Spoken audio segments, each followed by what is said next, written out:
प्रभु राम देव भगवान अल्लाह खुदा ईश आदि नाम एक ही शक्ति के हैं। वो कैसा है, कहां है, कैसे मिलता है, किसने देखा है?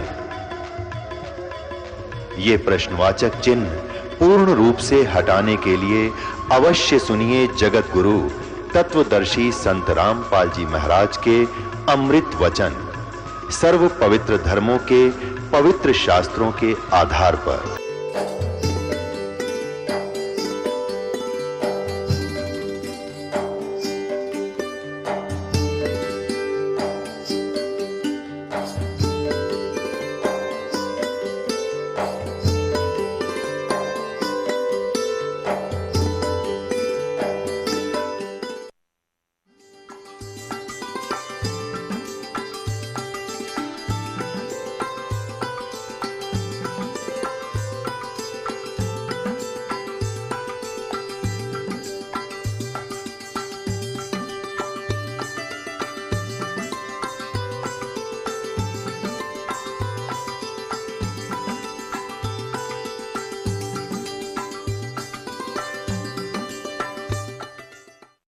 बोलो सतगुरुदेव की जय।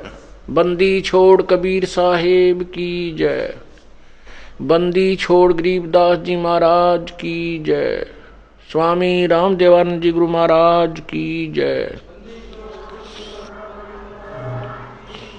सर्व संतों की जय, सर्व भक्तों की जय, धर्मी पुरुषों की जय। श्री काशी धाम की जय, श्री छुड़ानी धाम की जय, श्री करौथा धाम की जय, श्री बरवाला धाम की जय।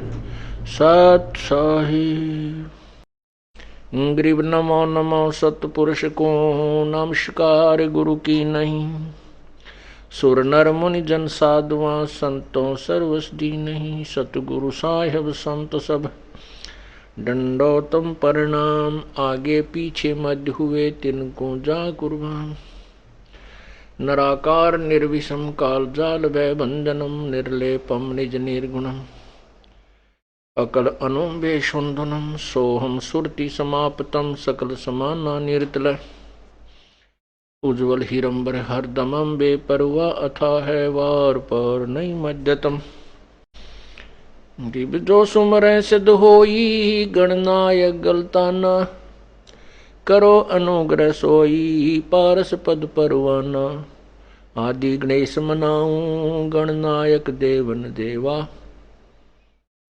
चरण कमल लो लाऊं आदंत करूं सेवा। परम शक्ति संगीतम रिद्धि सिद्धि दाता सोई अवगत गुण अतीतम सत्पुरुष निर्मोही। जगदम्बा जगदीशम मंगल रूप मुरारी तन मन अर्पों शीसम भक्ति मुक्ति भंडारी। सुर नर मुनि जन ध्यावे ब्रह्मा विष्णु महेशा शेष सहस मुख गावे पूजै आदि गणेशा। इंद्र कुबेर सरीखा वरुण धर्म राय ध्यावे समर्थ जीवन जी का मन इच्छा फल पावे। 33 कोटि आधारा जावे से 88 उतरे भवजल पारा कट है यम की फांसी। 33 कोटि आधारा जावे से 88 उतरे भवजल पारा कट है यम की फांसी। कर जोरूं विनती करूं धरूं चरण पर शीश। गुरु राम देवानंद जी महाराज ने दियो नाम बख्शीश। कोटि कोटि सिजदा करूं कोटि कोटि प्रणाम। चरण कमल में राखियो मैं बांधी जाम गुलाम। जय इब कै सतगुरु मिलें सब दुख आँखों रोए, चरणों ऊपर शीश रखूं, कहूं जो कहनी हो। कबीर गुरु जी मिलेंगे, पूछेंगे कुशलात, आद्य अंत की सब कहूं, अपने दिल की बात। गुरु जी तुम ना भूलियो, गुरु जी तुम ना भूलियो, चाहे लाख लोग मिल जाएं, हमसे तुमको बहुत है, तुमसे हमको नहीं। तुम्हारे विसारे क्या बने, मैं किसकी शरण में जाऊं। शिव ब्रंच मुनि नारदा, तिनके हृदय न समाऊं। अब गुण किए तो बहुत किए, करत न मनी और, बामे बंदा बख्श दियो, बामे गर्दन उतार। अब गुण मेरे बाप जी, बख्शो गरीब नवाज, जो मैं पूत कपूत हूँ, बोर पिता को लाज। मैं अपराधी जन्म का, नक्सक भरे विकार, तुम दाता दुख भंजना, मेरी करो संभार।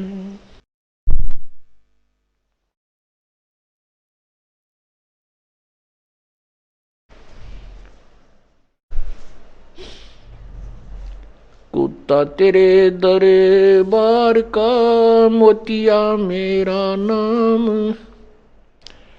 गले प्रेम की जेवड़ी, जहाँ खेचो वहाँ जाऊं।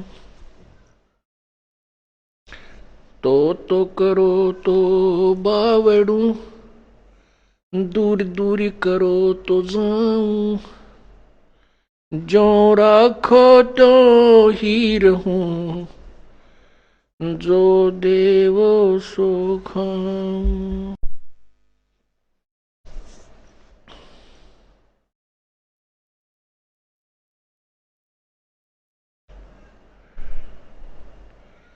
मानुष जन्म दुर्लभ है, मिले न बारंबार,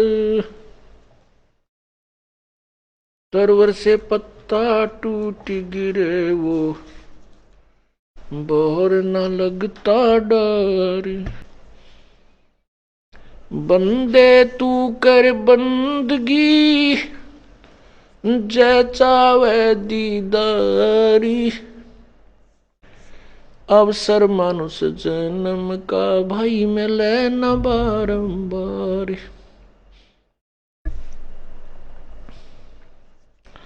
मानुष जन्म पाके, नहीं रटे हरि नाम, जैसे कुआ जल बिना फिर बनवाया क्या काम। मात पिता मिल जाएंगे, 184 माँ, सतगुरु सेवा और बंदगी, भाई फेर मिलन की ना।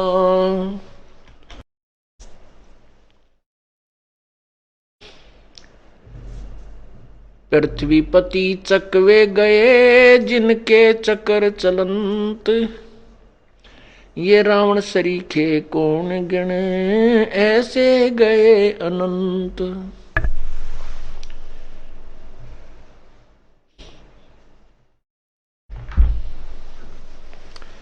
मर्द गर्द में मिल गए वो रावण से रणधीर, कंस के सी चाणूर से हिरण्यकशिपु बलबीर।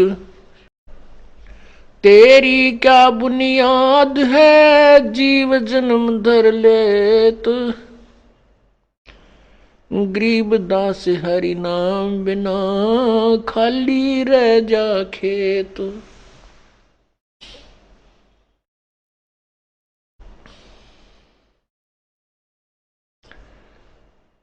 राम नाम रटते रहो जब तक घट में प्राण, कबहू तो दीन दयाल के बिनक पड़ेगी कान। सर्व सोने की लंका होती रावण से रणधीरम, एक पलक में राज विराजीव जम के पड़े जंजीरम। मन तो सुख के सागर चल रे भाई और न ऐसा जस रे, मन तो सुख के सागर बस रे और न ऐसा जस रे, मन तू सुख के सागर बस रे भाई और न ऐसा जस रे।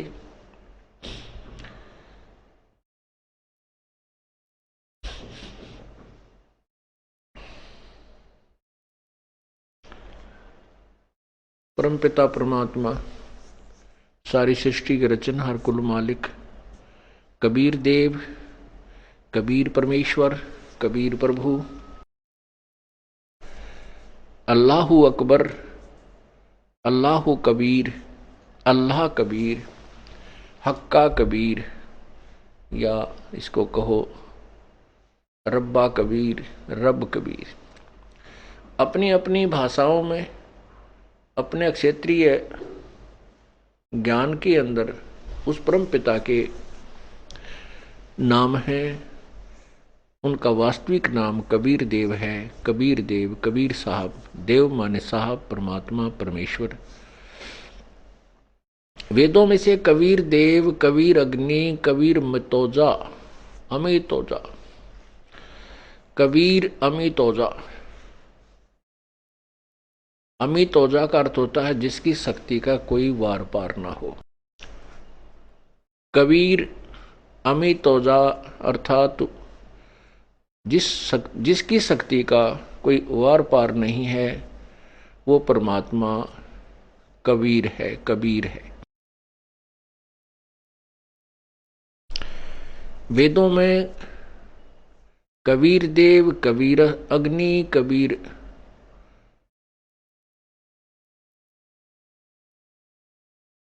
परिभू मनीषी, कबीर मनीषी, ये जो शब्द हैं ये परमात्मा पूर्ण ब्रह्म के वास्तविक नाम की तरफ संकेत है।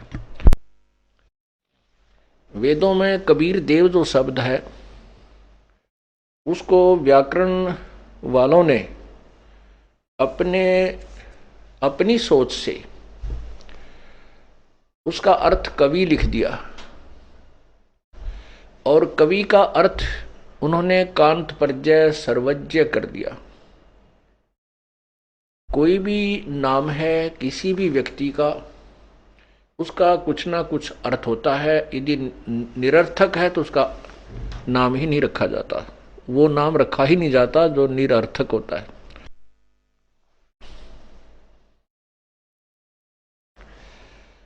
क्योंकि वेद भाषा जो है ये प्रभु दत्त है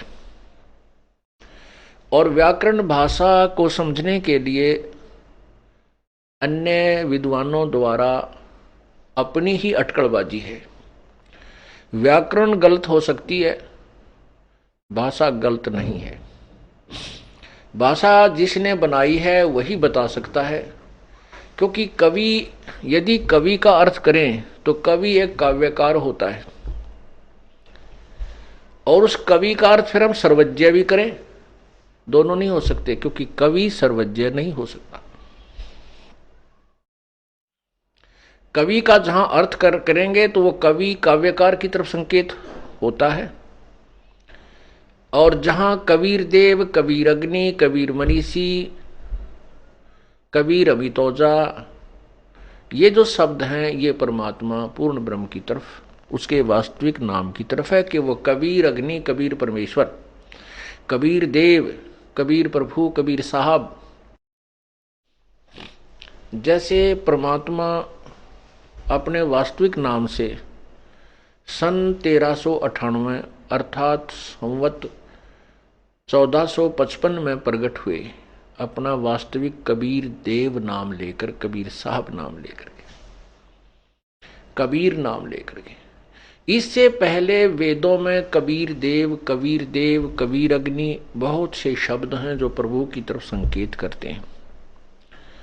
यजुर्वेद अध्याय नंबर 29 के मंत्र 25 में स्पष्ट किया है कि वह परमात्मा जो अपने वास्तविक ज्ञान का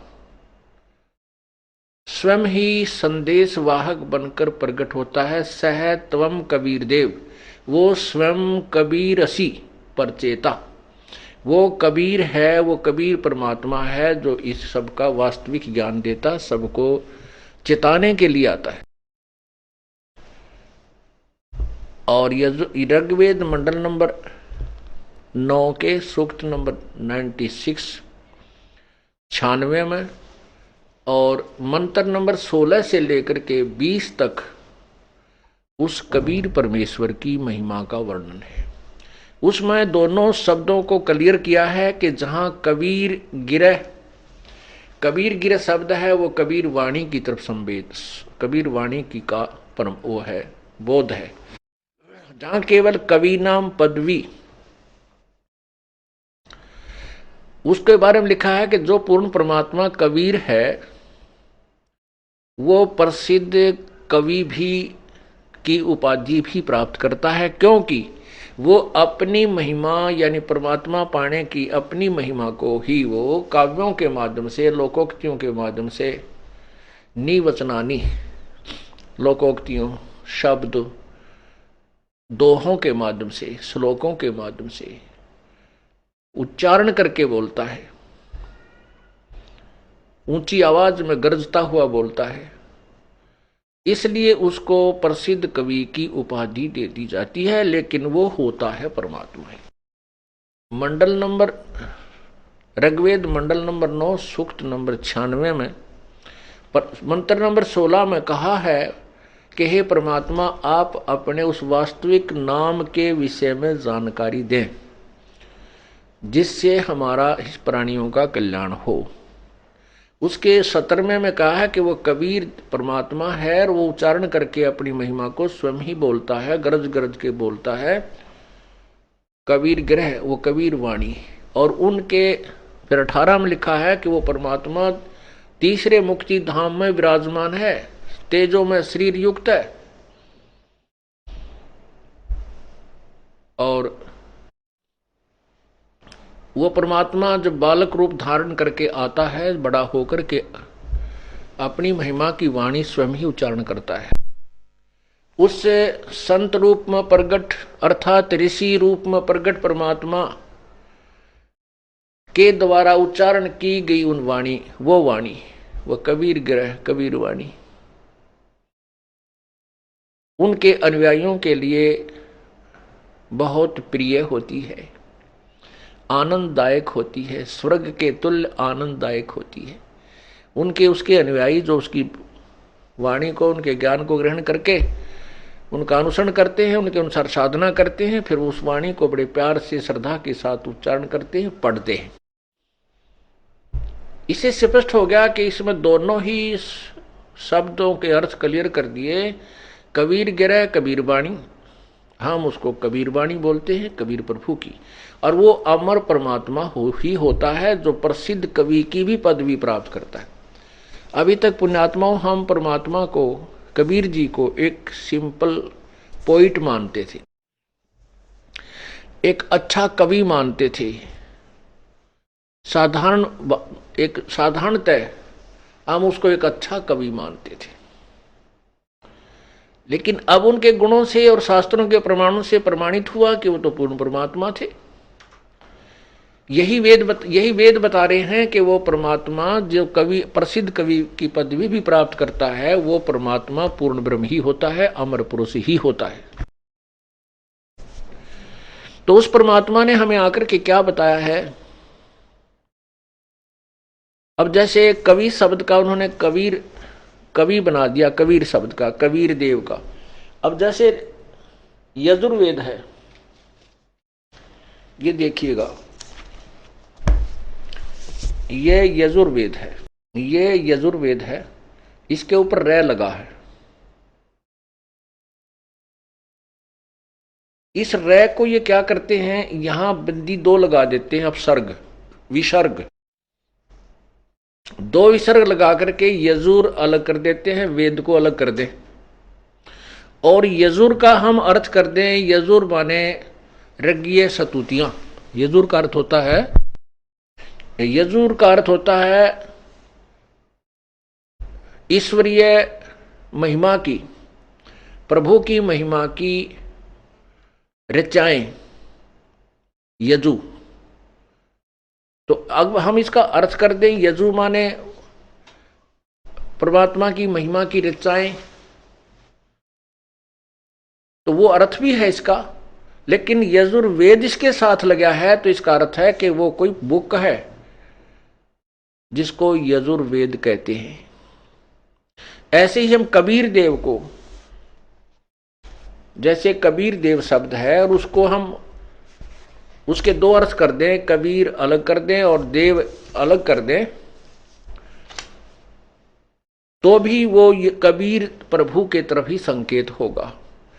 जिस प्रकार यजुर्वेद, इस यजुर्वेद को हम दो हिस्सों में कर दें तो भी इस पवित्र पुस्तक की तरफ ही का ही बोध है। इसी प्रकार यदि हम कबीर देव को अलग कर दें, दो हिस्सों में डिवाइड कर दें, इसका संधि छेद कर दें, तो भी परमेश्वर की तरफ ही संकेत है।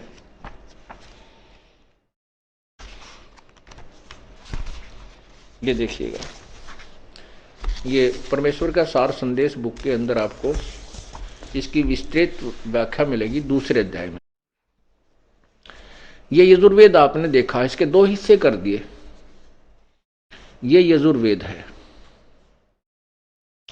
इसका रै हटा करके इन्होंने अपसर्ग लगा दी, मान लीजिए यहां पर यजुर्वेद, तो भी यह वही पवित्र पुस्तक यजुर्वेद का ही बोध है।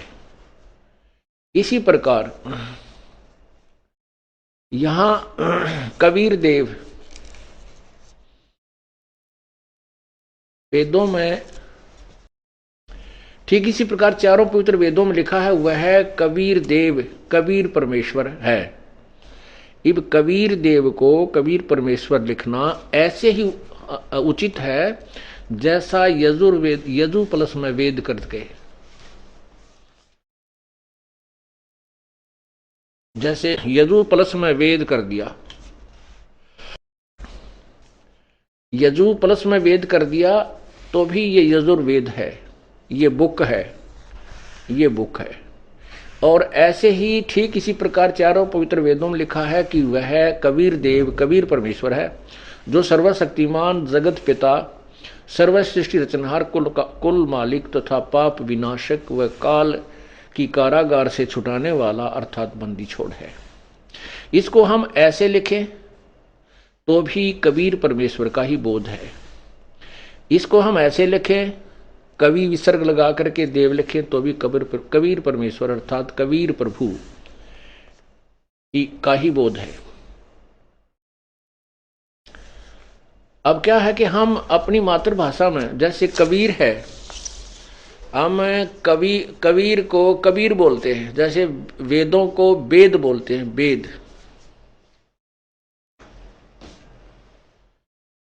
ठीक इसी प्रकार कबीर, जैसे देवी को देवी बोला कर, हमारे मातृभाषा में तो देवी बोला कर, देवी की पूजा, देवी का मंदिर था वहां पर, देवी यानी वह को हम वह बोलते हैं। ये हमारी मातृभाषा में, विशेषकर पूरे हिंदुस्तान में ही ऐसे वह को वह बोलते हैं।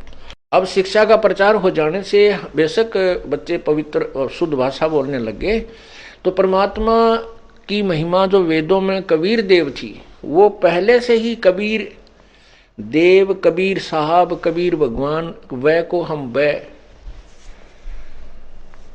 और अपने जो स्थानीय उच्चारण के आधार पर हम कबीर देव को कबीर बड़ी ई की मात्रा उच्चारण ऐसा बोलते थे जिसमें लिखने में फिर वो लिखने लगे तो कबीर साहब कहने लगे, कबीर भगवान, कबीर देव, ऐसे। तो उस कबीर परमेश्वर ने आकर के हमें यथार्थ ज्ञान बताया है। उस परमेश्वर ने हमें यह भी प्रमाणित किया कि जो ये काल है, ये काल भगवान है जो 21 ब्रह्मांड का मालिक है, स्वामी है, प्रभु है। इसके 3 पुत्र हैं, रजगुण ब्रह्मा जी, सतगुण विष्णु जी, तमगुण शिव जी। और ये अपने आहार के लिए, अपने संसार चालू रखने के लिए इन तीनों पुत्रों द्वारा यहां जीव उत्पत्ति, सतीथि और फिर अपने खाने के लिए संहार करवाता है। और इस काल भगवान ने अपना दूत, अपना एजेंट, अपनी गुप्त पावर मन रूप में प्रत्येक प्राणी में विद्यमान कर रखी है।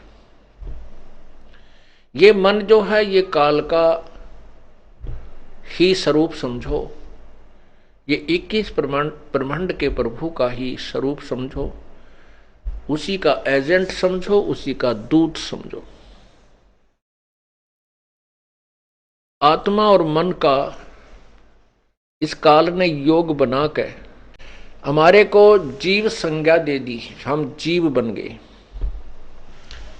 परमात्मा ने कहा है कि मेरे हंसा भाई, हंस रूप था जब तू आया, अपना स्वरूप भूल मैं भूला, तू तात जीव कहाया। तू हंस था, परमात्मा के गुणों से मिलती हुई आत्मा के गुण हैं, परमात्मा से मिलते जुलते आत्मा के गुण हैं।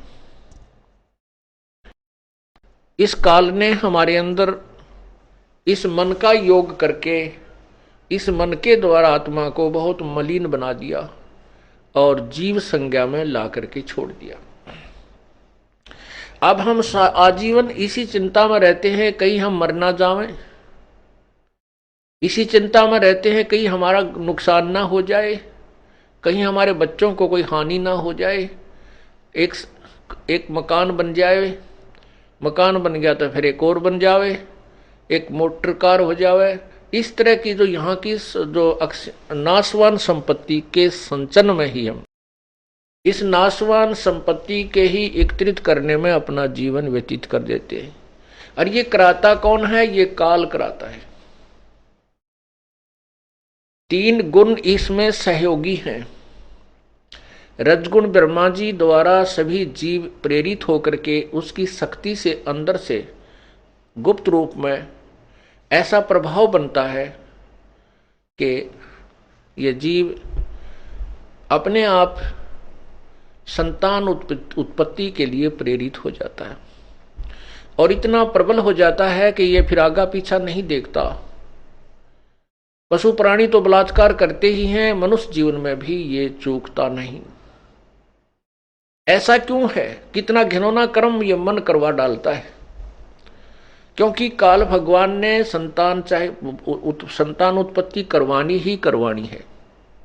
ठीक है, मनुष्य समाज एक समझदार बुद्धिमान है, इसने अपनी मर्यादा बना ली, लेकिन संतान उत्पत्ति करने के लिए बाध्य है।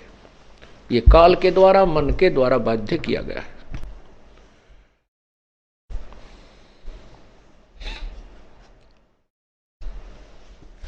परमात्मा ने क्या बताया है अपनी अमृतवाणी में?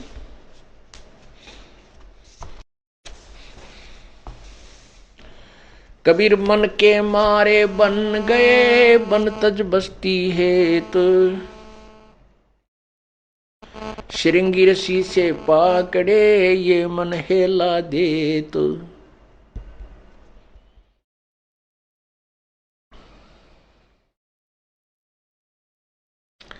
ग्रीव मन के मारे बन गए पारा ऋषि परवान। पुत्री से संजम किया या मन की खोटी बाणे। एक समय पाराशर ऋषि जो वशिष्ठ जी के पौत्र थे और शक्ति ऋषि के पुत्र थे, उसके विषय में शवशम वेद बताता है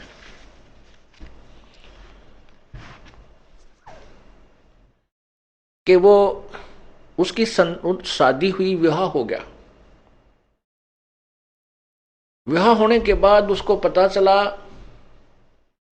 कि उसके पिता को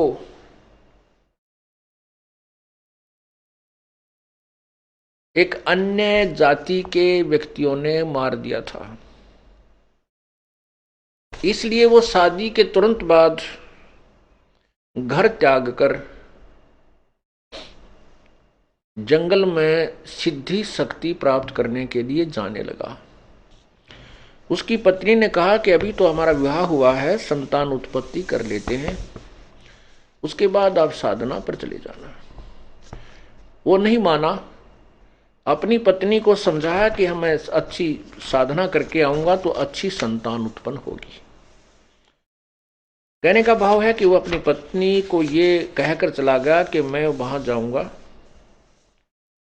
जंगल में और कुछ दिन साधना करने के बाद मैं अपनी सुक्रम शक्ति तेरे पास भेज दूंगा किसी कौवे के माध्यम से, और वो मंत्रित होगी, आप विधिवत उसे ग्रहण करना, वो उससे तुझे संतान उत्पन्न हो जाएगी। अब वो जंगल में चला गया। उसने 1 वर्ष के बाद ही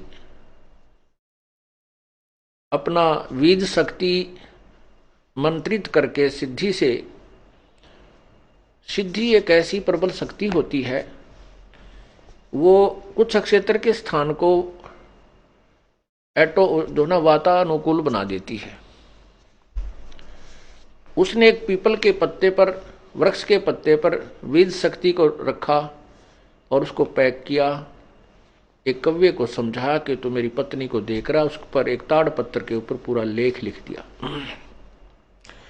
वो कौवा उसकी बीज शक्ति को लेकर जा रहा था। एक दरिया के ऊपर से गुजर रहा था। दूसरे कौवे ने सोचा ये कोई मांस का टुकड़ा लिए जा रहा है। उस दूसरे कौवे ने उसके ऊपर आक्रमण कर दिया। उनकी छीना झपटी में वो उस पात्र में पैक वीर्य दरिया में गिर गया। वो एक मछली ने खा लिया। उस मछली के गर्भ रह गया। 9 महीने के बाद एक मछियारे ने, जो नाविक का काम भी करता था, वहां व्यक्तियों को आर पार निकाल देता था दरिया से, मैं अपनी मेहनताना करता था, मजदूरी करता था, नाविक था। उस मल्लाह ने एक मछली पकड़ी, उसको काटा। वो काफी फूली हुई थी। उनको पता होता था कि इसमें या तो ये गर्भवती है या फिर इसने कोई वस्तु अंदर ग्रहण की हुई होती है। कई बार मछलियों में का स्वभाव है, किसी का गहना जेवरात गिर गया उसको भी खा जाती थी। तो ये लोग ऐसे काटा करते थे। उसने धीरे धीरे उसको काटा तो देखा उसमें एक सुंदर लड़की है। उस लड़की को उसने पाला पोसा। वो 12, 14, 13 वर्ष की होगी। और वो लड़की खाना लेकर के अपने पिता के पास आती थी। जिसमें पिता खाना खाता था और कोई यात्री आ जाता था तो वो लड़की उसको दरिया से पार कराती थी। ऐसे ही 13-14 वर्ष साधना करके जब पाराशर ऋषि वापस आ रहे थे, उस समय वो लड़की जो उसी की लड़की थी, पाराशर ऋषि की लड़की थी, उसी की बीज शक्ति से मछली में उत्पन्न हुई थी। वो लड़की खाना लेकर के अपने नाविक पिता की, यानी पालक पिता की, वो पालक पिता था, जन्म देने वाला पिता नाविक नहीं था, मल्लाह नहीं था, वहां खाना लेकर गई हुई थी, रोटी लेकर गई हुई थी। तो मल्लाह खाना खा रहा था। उधर से पाराशर ऋषि अपने घर में जाकर के जाने की धुन में था, जंगल से आ रहा था और शहर की तरफ उसने जाना था। तो उसने आकर के मल्लाह से कहा कि मल्लाह मुझे शीघ्र दरिया से पार कीजिए। अब उस मल्लाह को पता होता था वहां मल्लाहों को कि भाई इधर से जो ऋषि लोग आते हैं वो एटम बम बनकर आते हैं, वो सिद्धियां युक्त आते हैं। यदि उनके अनुसार अनुकूल काम नहीं किया गया तो ये श्राप दे करके सर्वनाश कर सकते हैं, इतनी इनके पास सिद्धियां होती हैं। इन बातों को प्रतिदिन अपने माता पिता से भी, वो लड़की जो पालक माता पिता से, वो लड़की, उसका नाम मछोदरी लिख रख दिया, मछोदरी। मछोदरी माने मछली के उदर से उत्पन्न होने वाली, मछली के पेट से उत्पन्न होने वाली मछोदरी।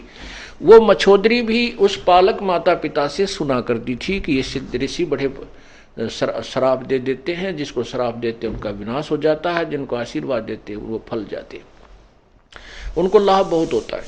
इससे वो लड़की भी पूर्ण परिचित थी। जो ही वो पाराशर ऋषि वहां पहुंचे, उसने मल्लाह से कहा कि मुझे दरिया से पार करो। मल्लाह कहने लगा, रिसीवर मैं आहार कर रहा हूं और भोजन से उठना अन्नदेव का अपमान है। इससे ऋषि लोग भी परिचित थे, क्योंकि पहले अकाल बहुत गिर जाते थे, परमात्मा तुरंत सजा दे देता था, पापी लोग थोड़े होते थे। तो उसने कहा कि आप अपनी कन्या को भेज दीजिए, मुझे बहुत जल्दी जाना है। तो उसको पता था कि अब इसका ना नहीं किया जा सकता। उसने अपनी लड़की से कहा, बेटा आप महात्मा जी को परले पार कर आइए। अब परमात्मा कहते हैं,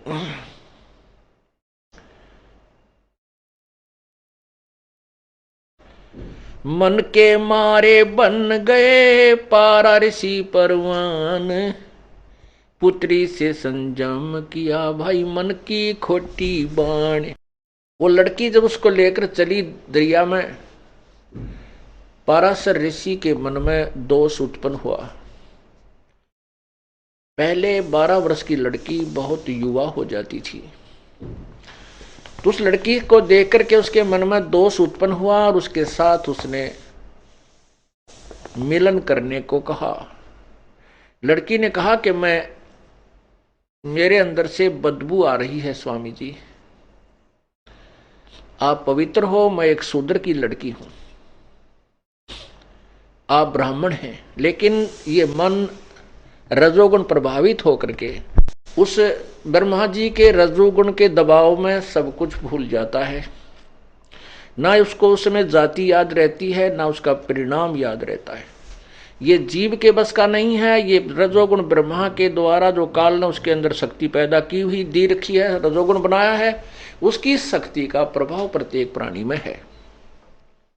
जैसे कोई शराब पी लेता है तो उसके बस की बात नहीं, वो क्या बोल रहा है, कैसे कदम लड़खड़ा के रख रहा है, वो उसका दोष नहीं है, वो उसके बस की बात नहीं है। ऐसे ही रजोगुण का इंजेक्शन उसका जबरदस्त लग गया। उसने क्या किया, गंगा का जल उठाया और मंत्रित किया, लड़की के छींटे लगा दिए। उसकी वो जो मछली के पेट से उत्पन्न होने से जो उसमें मछली वाली गंध आ रही थी, दुर्गंध, वो खत्म हो गई, समाप्त हो गई। फिर लड़की ने कहा कि हे रिसीवर, चारों ओर लोग देख रहे हैं, ऐसे आपको लज्जा नहीं आती। उसने क्या किया, गंगा का जल उठाया और मंत्रित किया, चारों तरफ छिड़क दिया। कुछ क्षेत्र में धुंध ही धुंध हो गई। कहने का भाव यह है कि वो अपने जिस दुष्कर्म को करने का प्रयत्न कर रहा था उसने किया, और वो उसी की पुत्री थी। लड़की ने यहां तक बता दिया था कि मेरा मछली से जन्म हुआ, इस बात का उसको भी पता था कि तेरी बीज शक्ति कव्य के से छिन जाने से, गिर जाने से एक मछली ने प्राप्त की। उसको यह भी पता था कि ये ऐसी मंत्रित बीज शक्ति है, इससे संतान होगी ही होगी। उसको ज्ञान होते हुए, महर्षि होते हुए, तो भी वो अपनी उस मन पापी को नहीं रोक सका। अर्थात कहने का भाव जो दास का है कि इसमें रजोगुण इतना प्रभावित कर दिया जीव को, मैं काल ने, कि ये संतान उत्पत्ति करा के ही छोड़ेगा, चाहे कोई किसी तरीके से करे। यहां पर सभी कार्य बलात् करवाए जा रहे हैं। ये जीव नहीं समझ सकता इस काल के इस भयंकर जाल को। ये तो परमेश्वर आए हैं, उन्होंने हमें बताया था, उन्हीं की अमृतवाणी आज हमारे लिए साक्षी है, प्रमाणित है। और जिन महापुरुषों ने परमात्मा को पाया है, उसका साक्षात्कार किया है, उनकी अमृतवाणी भी वही प्रमाण दे रही है जो परमात्मा ने सुन किया। तो क्या कहते हैं, ग्रीव मन के मारे बन गए पारा ऋषि परवान, और बेटी तैं संयम किया या मन की खोटी बाणे।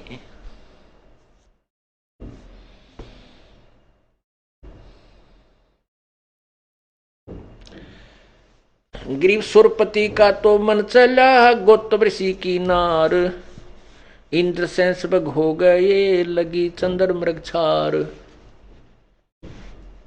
सूरपति देवताओं के राजा में भी यही गंध भरा हुआ है। सूरपति देवताओं का मालिक, देवताओं का स्वामी, देवराज इंद्र अपने गुरुदेव बृहस्पति की पत्नी के साथ ऐसे ही उसने मुंह काला किया, धोखा देकर के गौतम ऋषि का रूप बनाकर गया। फिर गौतम ऋषि ने उसको श्राप दे दिया। इंद्र को 1000 पूरे शरीर पर स्त्री इंद्रियां बन गई, जैसे फोड़े हो जाते हैं। पुण्यात्माओं, रजोगुण प्रभावित होकर के एक ही इंद्रिय कितना परेशान कर डालती है। ये उसको सजा मिली, इंद्र ने जो जुल्म किया था। उसके बाद कहते दुर्वासा का मन चला, तन मन जन बैराग, मल अखाड़े मोहिया सुने उर्वशी राग। दुर्वासा जी यहाँ बहुत बड़े ब्रह्मचारी और बड़े अच्छे सिद्ध पुरुष प्रसिद्ध थे, और श्री कृष्ण जी ने भी दुर्वासा जी को अपना आध्यात्मिक गुरु बनाया था। यहां तो वो बड़े महिमा पाकर चले गए ऋषि दुर्वासा जी के, उन जैसे ऋषि नहीं, बड़े ब्रह्मचारी थे, बड़े सिद्ध पुरुष थे, आजीवन उन्होंने स्त्री ग्रहण नहीं की। और वहां जब वो स्वर्ग में चले गए, वहां 33 करोड़ देवता 88,000 ऋषि विराजमान थे। वहां देवताओं की सभा बनी हुई थी, उसमें लड़कियां डांस कर रही थी, उर्वशी। दुर्वासा के मन में दोष आया, उसने एक भंवरे का रूप बनाया, भंवरा बना, उस लड़की के अर्धनग्न जो शरीर था, जो उसके सतन थे, उनको जाकर काट दिया अपनी उस गंदी नीत तय। अब जैसे किसी के भी कोई ततैया बहड़ लड़ती है या कोई मक्खी काटती है, मच्छर काटता, हाथ जाता, तो लड़की ने डांस करते करते जो ही उसको पीड़ा हुई तो उसने ऐसे हाथ मार दिया। हाथ मारा तो वो बूंद नीचे गिर गया भंवरे रूप में ऋषि दुर्वासा जी। और उसके नीचे गिरा तो सभी ने पता था कि ये दुर्वासा की सीट खाली है, यही बनकर भंवरा गया था। वो नीचे पड़ा तो सभी हंसने लगे और उसकी नालायकी का मजाक उड़ाया, क्योंकि वहां देखो विकार सभी में है। 21 ब्रह्मांड में कोई भी प्राणी विकार रहित नहीं है, चाहे को कितनी बात बनावे। तो दुर्वासा अपने आप में ज्यादा सिद्ध था और ज्यादा समर्थ मानता था अपने आप को, इसलिए उसने अपने उस प्रभाव का नाजायज फायदा उठाया। अब देखो यहां इस कालजार में कहते हैं निरंजन धन तेरा दरबार जाते नकली न्याय विचार। अब उस लड़की ने अपने बचाव में हाथ मार दिया था, के जुल्म हो गया जो उसके साथ बदतमीजी करने आया था। फिर वो नीचे जब गिरा, पटाखा उठा, उठ के खड़ा होकर दुर्वासा बन गया और श्राप दे दिया कि तू गधी बनेगी। अब वो उर्वशी का जब समय आया, शरीर छूट गया और वो गधी की योनि में चली गई। परमात्मा कहते हैं निरंजन धन तेरा दरबार। यहां तो लाठी वाले की भैंस है, चाहे इस पृथ्वीलोक पर देख लो, चाहे स्वर्गलोक में देख लो, और चाहे महास्वर्ग में जाकर देख लो, उनके इतिहास देख लो। तो परमात्मा कहते हैं ये मन जो है काल का दूत है, ये अप्रत्यक्ष रूप में काल ही समझो।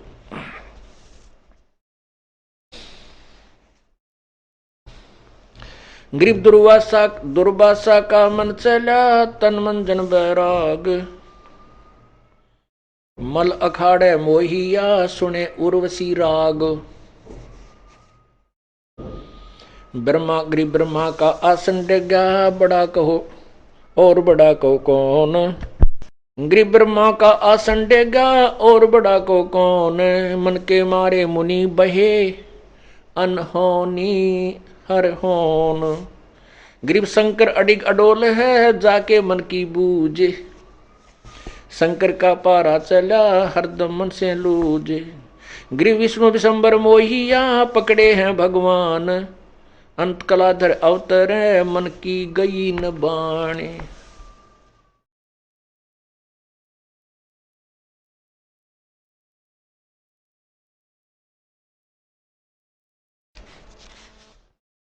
ग्रीव जुगन जुगन के दाग हैं, ये मन के मैल मसंडे। भाई नहाए से उतर नहीं, 68 तीर्थ दंड।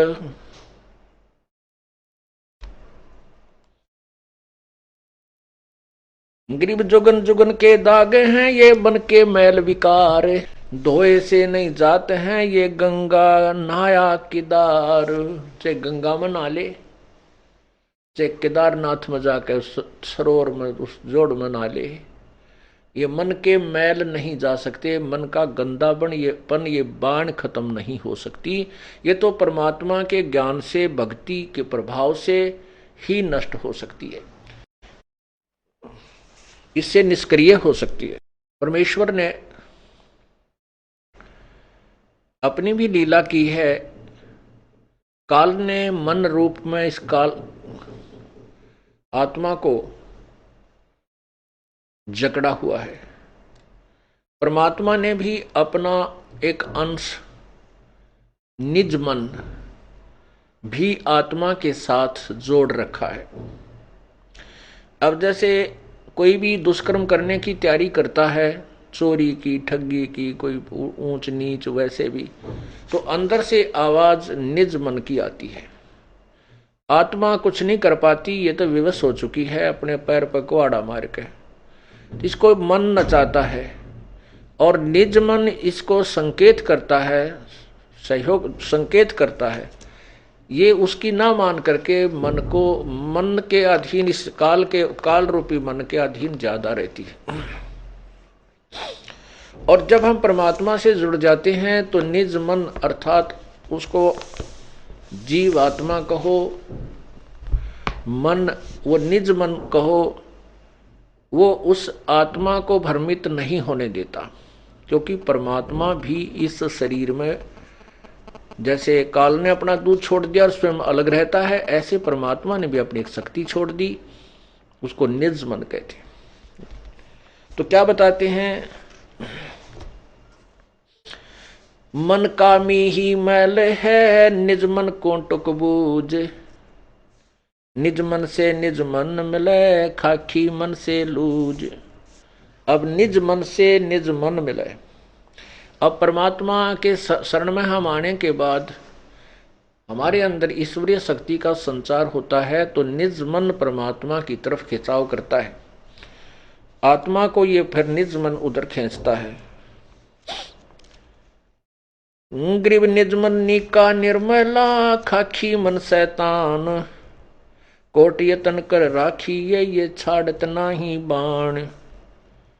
काया माही दो मन, इनमें कौन हमारे, को अमरापुर जाते हैं को भर में संसार।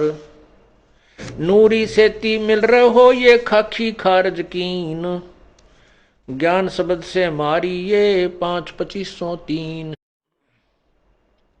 ग्रीव नूरी मन से मिल रहो ये खाखी बड़ा वकील, सतगुर हेला देते हैं क्योंकि जैसे ढील। ग्रीव खाखी रोड़ा बाटे का यो नूरी निर्गुण नूर, इस उसमें बहु अंतरा, खाखी से रहो दूर। खाखी मन ये काल है। खाखी का अर्थ होता है खोखला, व्यर्थ, खोखा। जैसे किसी कवर होता है, ऊपर डिब्बे में सामान निकाले और ऊपर बड़ा सुंदर वो डिब्बा रखा हो, तो ऐसा लगता है जैसे इसमें वही वस्तु है। इसको खोखापुर भी कहा इस काल के लोक को। ये खोखापुर है, ऊपर से कुछ है, अंदर इसमें गंध कुछ भरा हुआ है। खाखी रोड़ा बाटे का नूरी निर्गुण नूर, इस उसमें बहु अंतरा, खाखी से रहो दूर। खाखी मन खैला भया, खाता है नित नित खेत, नूरी रखवाला रखो हटके प्रेम सहेत। अब परमात्मा कहते हैं, जब हम प्रभु पूर्ण परमात्मा के ज्ञान से परिचित हो जाते हैं, उस समय इस मन को हम कैसे मारते हैं, कैसे इसका बचाव करते हैं, इससे क्या बताते हैं। रोहो रो हरे मन मारूंगा, ज्ञान खड़क संघारूंगा, डामा डोल न हुजे रे, तुझको निज धाम न सूझे रे। सतगुर हेला देवे रे, तुझे भवसागर से सिखेवे रे, 84 तुरत मिटावे रे, तुझे जम से आन छुड़ावे रे। कहा हमारा की जय रे, सतगुरु को सिर दी जय रे, अब लेखे लेखा होई रे, ये बहुर न मेला कोई रे। शब्द हमारा मानो रे, अब नीर खीर को छानो रे, तू बहज मुखी क्यों फिरता रे, अब माल बिराना हरता रे। तू गोला जात गुलामा रे, तू बिसरा पूर्ण रामा रे, अब दंड पड़े सिर तो ही रे, त अगली पछली खोई रे।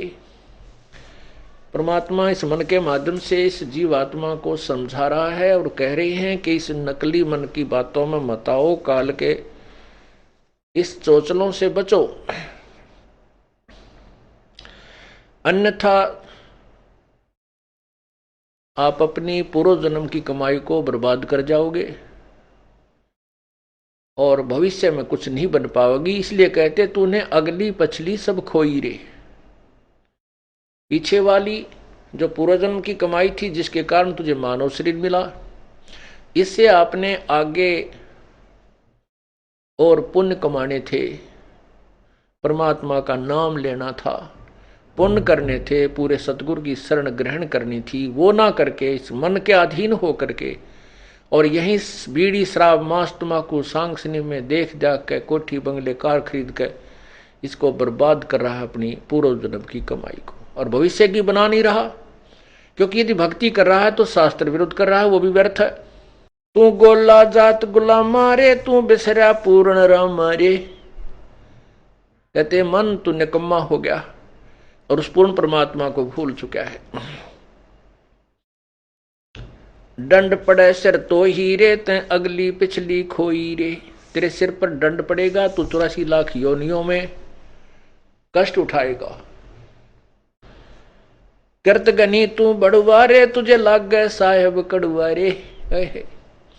इस मन को परमात्मा कह रहे हैं कि तुझे रागनी अच्छी लगे हैं, फिल्मी गाने बढ़िया लगे, माया जोड़ने के लिए कितना प्रयत्न करवा ले, रात और दिन झूठ कपट हैं, खड़ा होकर रुके मारे जा, ले 2 के 20, 10 के 20, 10 के 20, अरे 2 घंटे नो के भगवान भी याद कर ले, कति नहीं अच्छा लगता, इसने रुचि ही नहीं बनती। तो यहाँ क्या कहते हैं, मन करत गनी तू भड़ुआ रे, तुझे लाग गए साहेब कड़ुआ रे, तुझे भगवान कड़ुआ लग रहा है। मन मारूंगा मैं दाना रे, सतगुरु शमशेर समाना रे, अरे मन तन काट जलाऊं रे, दिखे जा आग लगाऊं रे, अरे मन अजब अला मारे, तन बहुत बिगाड़े का मारे, हैरान हवानी जाता रे, सिर पीटे ज्ञानी ज्ञाता रे। कहते हैं इतना उस्ताद है ये काल का एजेंट मन, ज्ञानी और ज्ञाता बड़े बड़े ऋषि सभी सिर पीट रहे हैं, इनसे ऐसी ऐसी भयंकर गलतियां करा देता है और संसार में निंदा के पात्र बनते हैं और फिर ये पछताते रहते। कबीर मन के मते ना चालिए, मन है पक्का दूत, ले छोड़े दरिया में फिर जावे हाथ से छूट। अब जैसे विश्वामित्र तप कर रहा था, इंद्र ने उर्वशी भेज दी, उसके साथ रही पत्नी रूप में, फिर एक कन्या का जन्म दे करके उस नवजात कन्या को उसी के पास छोड़कर चली गई और कह दिया, ऋषि जी तेरा और मेरा इतना ही संयोग था, पाल तेरी बेटी ने, तू काय का ऋषि है, घर से चला था क्या करने के लिए और यहाँ कर बैठा क्या, ऐसा कहकर वह निकल गई। उसका नाम शकुंतला रखा। उसको फिर कण्व ऋषि के पास विश्वामित्र ने छोड़ा, उसके बाद फिर साधना की, फिर ब्याह करवाया। परमात्मा कहते हैं जब तक हम परम पिता कबीर परमेश्वरी की शरण में नहीं आएंगे, यो काल दाव लगा रहता है, छोड़ देता मन को खुला। ये पता नहीं कितनी साधना करने कहाँ जाता है, किसी ऋषियों से मिलता है, वो जैसे उसको ज्ञान दे देते हैं वो डट कर साधना करता है, उससे एटम बम बन जाता है। कुछ सिद्धि आ जाती है, सिद्धि आने के बाद फिर ये किसी की नहीं मानता, चाहे भगवान आकर समझा दे कबीर साहब, फिर नहीं मानता। थोड़ा सा कोई प्रभु बन जाए, 20, 30, 50, 100, 200 शिष्य बन जाए, फिर ये नहीं मानता। गधा बनना मंजूर है, चाहे उसने सबृष्ट दिखा दे के देख तेरे साथ ऐसे बनेगी, तो नहीं मानता। परमात्मा कहते हैं राज तजना सहज है, सहज त्रिया का नेह, और मान बड़ाई ईर्षा वही दुर्लभ तजना ये। तो काल ने तो हमारे नाना प्रकार के फांस बांध रखे हैं कि किसी न किसी में तो यू जकड़ा ही रहेगा। वो तो परमात्मा आते हैं, सभी बंधन काट देते हैं, इसलिए वो बंदी छोड़ कहलाते हैं। अमर करूं सतलोक पठाऊं, तात बंदी छोड़ कहाऊं। परमात्मा कबीर जी कहते हैं अमर करूं और सतलोक पठाऊं, तात बंदी छोड़ कहाऊं। काल के सभी बंधन कटने के बाद ही हम अमर होंगे। वो अमर बंदी छोड़ यानी हमारे बंधनों को काटने वाला, छुड़वाने वाला वो कबीर ही है।